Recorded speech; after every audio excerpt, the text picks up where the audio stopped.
welcome back to Irish Footy Vlogs. Welcome back to another First Division preview show. Delighted to welcome Keith Ryan back on. Keith, how are you? All right, Keith. We'll start off with your club, and the Bray Wanderers travelled to Athlone town. Bray Wanderers, of course, have a fantastic away record. They've won their 2 games away from home. They haven't won at home yet. Athlone, bottom of the table, 5 games, no points. I bet you're nervous about this one. It is a nervous one because, you don't want to be that team that's going to end up breaking the streak on Athlone's perspective. Look, Bray will travel there, not necessarily in confidence, but they're unbeaten in 3 games. I know they drew last week with Wexford, but Athlone have conceded 16 goals, scored 7, so although Bray haven't scored that many, I'd be hoping that Bray would have enough to win the game. Athlone, the dodgy pitch, the artificial pitch, you just don't know, do you? It's just one of those things. So, and some of the guys, Glenn McCauley obviously came off the bench last week for Athlone, so he'll obviously be back in the starting lineup. But as I said at the start, you'd be hoping that Bray aren't the team that break Athlone's duck and they get a point or they get a win or whatever. But I think Bray might be too strong. The funny thing is, though, they're very useful in attack, aren't they, Athlone? Aluu has been very good. I think of the game, seeing Glenn McCauley can cause issue, and Ubazuna has come in. Obviously, he was at Galway before. So, they're quite good in attack. They have scored 7 goals, but it's the defensive play and focus, or whatever you want to call it, organisation, that's really letting them down at the moment. And you just feel that maybe they just have to try and get back to basics a little bit. And if they're going to get anything out of this game, they're going to have to be strong defensively. Even though Bray haven't scored too many goals, I think. And funnily enough, you were saying that generally Bray have been playing this kind of long ball game. It's the long ball game that's actually catching Athlone out, actually, funnily enough, in a lot of the matches. Yeah. It was long ball for the first 3 games, and then they changed it up a little bit against Longford and got the win. And then, obviously, the Cobh game, Cobh's a difficult pitch and stuff like that. And then, obviously, they 0-0 last week against Wexford.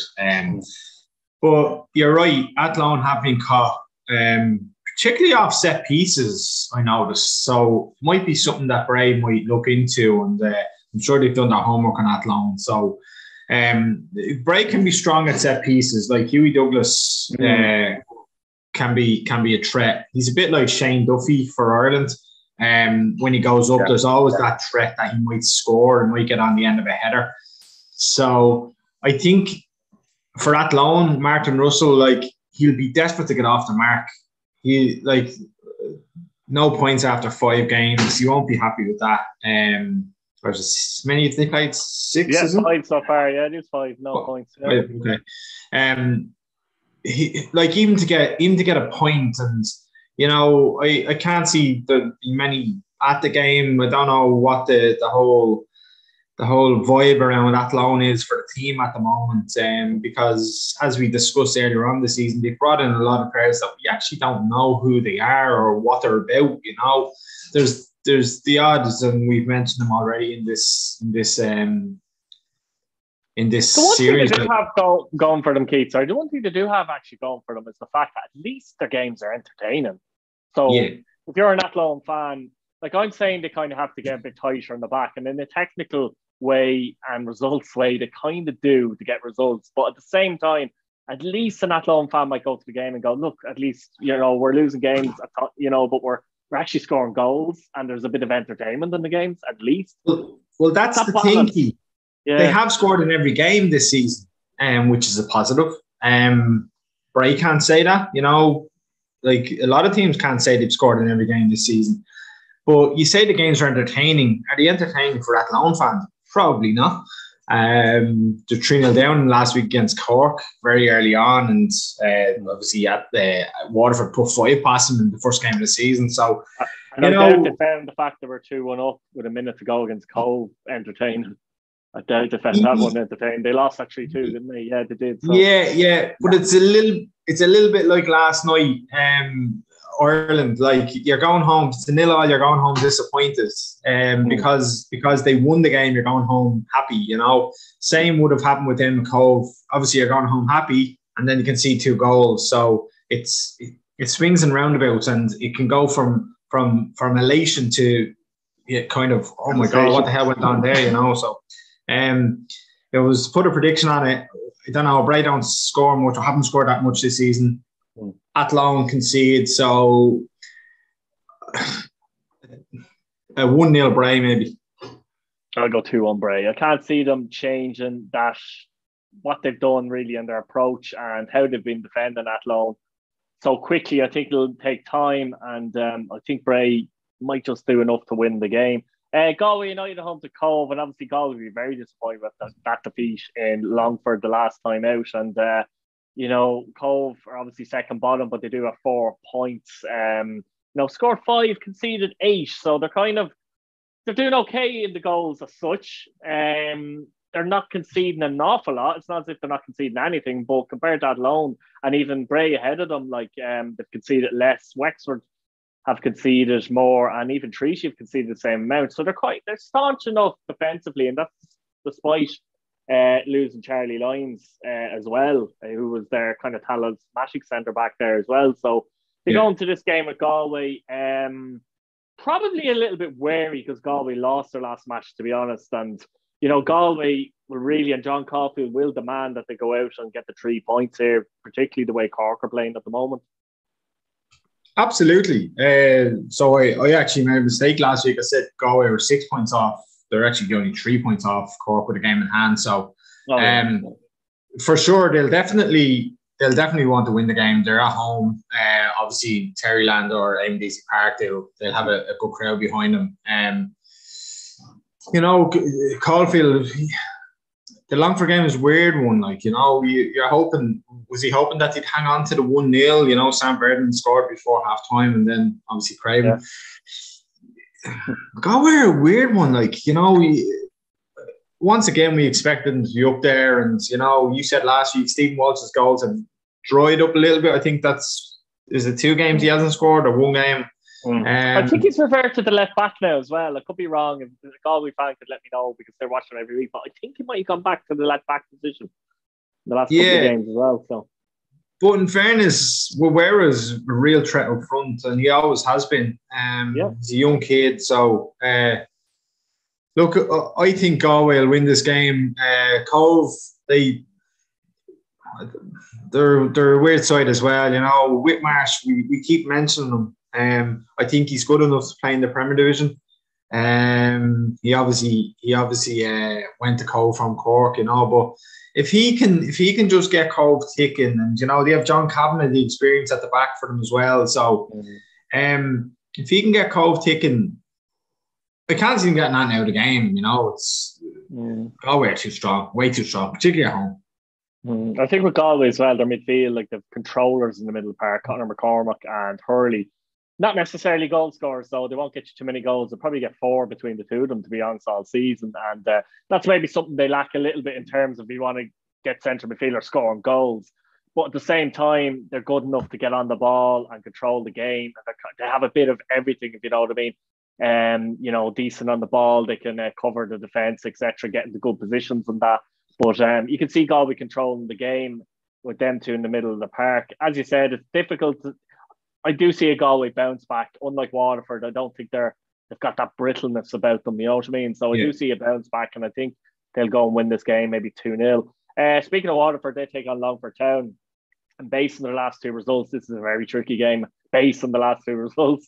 And based on what Longford have done the last couple of games, as we mentioned, the stop-start before, but now they're feeling like they're getting into gear, playing games, getting results as well. Even that defeat to Bray, you can see some good stuff in that. But a brilliant result, confidence-wise, even for them, after going 1-0 down against Galway as well. And, you know, Waterford type of team that could come out here, right, on the day and win this 4-0.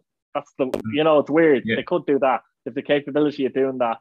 But another massive test for them, isn't it, going into it? Longford, by the way, have only conceded 3 goals so far. I'm aware they've only played 4 matches.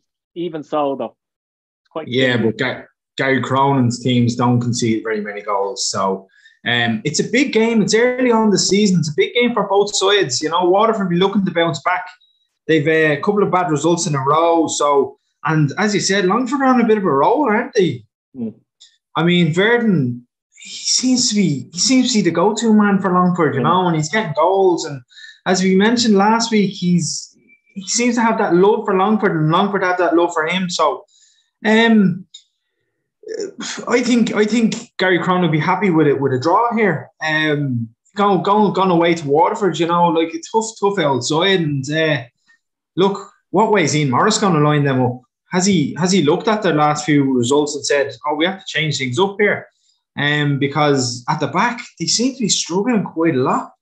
Going forward, they're struggling a bit in midfield at the moment as well, but they're playing they are playing a bit more of a direct kind of long ball style game at the moment as well that Waterford fans aren't appreciating. But the thing is with them as well, though, you know, I don't know, just looking at them there, like you would think at home, Longford, I think if the start is crucial here. If they got a bad start, or even don't get a good start, there might be a bit of groaning around the ground. The players tend to get a bit, you know, they need more from Wordsworth, who's the leader, but they need more from him. It can get a little bit nervy and a little bit flaky, a little bit the Waterford players, if things are turning against them. If Longford could go and win this, like they're really throwing themselves in the hash as a possible contender as well, in terms of even finishing top potentially, you know what I mean? But, you know, if I'm Longford, I'm going into this game, and if there's an opportunity to score, great. But I'm saying, lads, whatever we do, you have to keep this tight for 20, 30 minutes. And as you say, Cronin is the type of manager that will look to do that. And if Waterford get frustrated, they are the type of team, like Junior's a good player, but if things aren't going well, he kind of go and do his own thing, if you know what I mean. Yeah. That could be something brilliant, by the way. He could dribble past 2 or 3 players. Of course. You know, but on the other side, the structure of the team can get a bit messy in that situation as well. So it's the game of the weekend, actually. Really, easily, actually. You can see, like, if Ryan Graydon's on his game on Friday night, he can definitely do damage to the Waterford fullbacks. He can only look at what happened in Cork, for instance. That goal that Cork scored, where your man went down the line, and all he had to do, like, if he can get by their fullbacks and create the crosses that we know he's capable of, Verdon will be on the end of them, you know. So it's not beyond Longford to go down to Waterford and sneak a 1-0. You know, that's typical. And we mentioned typical John Caulfield teams. That's a typical Gary Cronin team, going down and nicking the game and then holding on. So I think it's going to be a draw. I don't think Longford or Waterford will win the game because, you know, Longford don't concede many, and Waterford, like, I think I go for a 1-1 draw. I think it's going to be that tight, and Morris will be looking to bounce back in some way, shape or form. Yeah, I think the good thing about Graydon as well, he can play left and right pretty much the same, which means that you can target whichever fullback you might think is weaker. He can change as well and interchange with that. I definitely think the left-hand side of Waterford's defence is weaker than the right-hand side, in my opinion. Darragh Power's quite a good player, to be fair, as well. So he's usually the right back. But you have that scope with Graydon to do that as well. It's a really interesting game, and honestly, it could go either way. But as a result, I'm kind of doing sitting on the fence job as well. I'm going to go 1-1. And I agree with you there as well. I think Longford would be happier with that as well. But if Longford were to beat Waterford, though, just to throw it out there and give Waterford 3 defeats in the bounce, there's going to be serious question marks, because I know what they're like down there as well. And you know what the club can be like down there as well. You know, things can change quickly with Waterford, you know, without a doubt, and side of things. Longford win the game, they go ahead of Waterford on goal difference. So and with 2 games less played. So and you're right, they are the footballing city. Like they like their teams doing well. And when things start to turn a little bit, you can hear it in the stands. You can hear the groans, the moans. Against Bray a few weeks ago, even though they were 1-0 up, and the chances you're creating, they were missing. There was groans, and you're like, geez, you're 1-0 up. Like, appreciate the fact that you're winning the game. But Waterford, there's a feeling, I think, amongst Waterford fans that they shouldn't be in the first division. That's absolutely. I think. Absolutely. But you could say that's a bit of arrogance. It's a bit of, you know what I mean, other things as well. Like, but at the Look, same time, they are a big club. But They are a big club. Well. They're like Cork City. Yeah. You've Cork there as well, and you've Galway as well. And, you know, without going into too much detail, there's talk that the Comer brothers are going to be putting more money into Galway as well. So you have all that dynamic as well coming in. Yeah. So, I mean, it's a really interesting game. And, you know, you'd be looking forward to that one. Particularly if I don't know if you're a Waterford fan, you'd be looking forward to it, probably be more nervous. But anyway, we'll get on to Wexford and Cork, which is the final game. Who's off this week? It's Treaty. They have to play their game in hand on Monday. They have to play on Monday. But Waterford and Wexford, and Wexford and Cork, straight off the bat, it's very difficult to see this run by Cork ending in this particular match, isn't it? I can see them steamrolling Wexford again. And by the way, that's no slight on Wexford. It's just the way Cork are playing at the moment. They're steamrolling everyone. And as long as they don't get complacent, I do think Cork will go here and pull a few past them. And they've got so much in their armoury. I was talking about midfield, where Galway have controllers in the middle of the park, but there isn't really a goal threat. It's a different way of playing, etc. But Cork do have that. You know, Barry Coffey, he's like, I don't know, Frank Lampard or something. Like, he just appears. Even in the games you watch, he doesn't score. How many times does he not get a shot off in the game, Barry Coffey? I'd say he's disappointed if he doesn't get a couple of shots off in the game, never mind score. But you've got that in your armoury. You know, you've got Rory Keaton playing very well, and lucky that he's available. They haven't even got Dylan McGlade at the moment, and to be honest, he was playing well too. So they're showing they've a little bit of depth there in the squad as well, which is great for them too. And very difficult, even though Wexford are improving side, a better side of the season, getting a result, I think, anyway. Yeah, you mentioned the midfielders, Coffey, Bulger, Bargary. They've all been fantastic this season. So, and McGlade's out injured. You know, Rory Keaton was out. He went off against Treaty, came back in the week after and got 2 goals. They've the firepower. They've scored 18 goals this season, conceded 2. And if they could keep all that in a bottle, they'd be flying. You know, they'd 100% going up. You know. But we seem to be saying the same thing about Cork City week on week on week. I can't see anything else but a Cork win. I've seen Wexford last week against Bray. They didn't create many chances. They were missing Jack Doherty in midfield. Aaron Dobbs didn't play the game.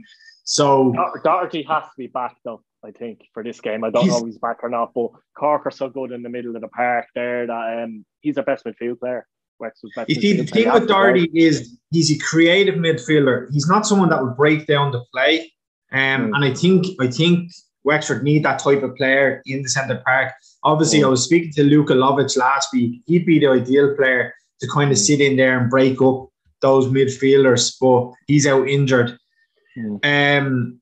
Cork, I think this is the last series of games the last round of games this series. So they play Bray the week after, and then they play Waterford again. So it goes around. So if they can get a win and they end the series on top of the league, the only way is down for Cork, but I can see them going on. And I know it's only 7 games in, but I think we'll repeat ourselves week on week on week in the future, just saying Cork win.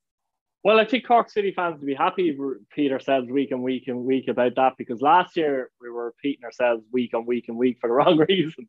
So, you know, so from their point of view, it's literally like it has been a massive turnaround. I know there were signs of it last season. I didn't even mention Cian Murphy, by the way, when we were talking about goal scorers as well. The goal scorers all over the pitch, and they're all in form. Now, once again, there will be a time it'll come, and there will be question marks over them. There will be a stage where it hits them, and can they deal with 1 or 2 bad results? Will they realise they're in a good position and get nervous and say, oh, hang on a second, we're a bit into the season here. We're doing very well, aren't we? So that can happen as well. So you've got all these mental things to come into the equation. But for now, and great to see Colin Healy back, like there's nothing you can say bad about them at the moment. But from Wexford's point of view, they need Dobbs back as well. You mentioned him there, because they need him around like a busy bee around Dinny Corcoran, because Dinny Corcoran he can't do that run, and he just can't with the injuries he's had. He's probably, you know, you would think he's 37 really, because he's had that many injuries, like, and it's really kind of knocked him back a bit, but he still can finish chances. So Wexford look to them, put them under pressure. And it would be interesting to see Cork go down in the game, go goal behind. As far as I know, I can't think of a game that went behind this season apart from their defeat to Galway. But that said, they did respond in that game, I thought, quite well. Kearns made saves, etc. So it was just one of those things. So it's not like they didn't respond. But it's hard to see Cork not winning. I'm going to go for 3-1 personally. Yeah, I agree. To be honest, I don't see Wexford scoring. I go 3 or 4-0. It's amazing. I seem to go 3 or 4-0 for Cork every week. And you're right. They do score 3 or 4 goals. Like the last 2 weeks, it was Treaty and they were up against last week. Athlone. Athlone, sorry, yeah. 8 goals in 2 games for a start, yeah. The goal scorers. Most of these games are finished at half time as well, more or less. Yeah. So they're doing it in the first half as well. But it would be interesting to see a situation where they're 0-0 in the game, there's 10 or 15 minutes to go. How they react to that. And that will come. Those situations will come for them. But it's how they react, it's how they play, and how they can get results when they start playing poorly will determine whether they're going to win the league or not for me.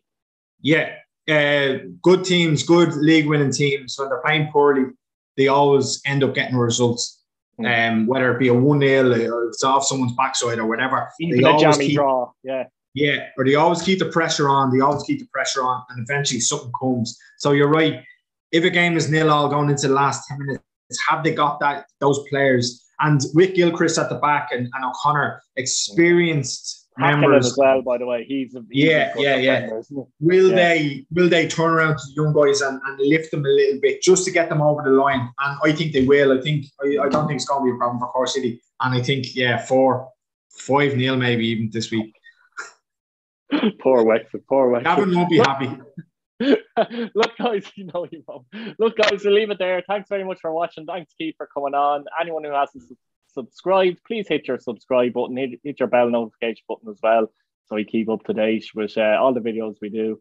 And that's it. Enjoy your weekend. Thanks.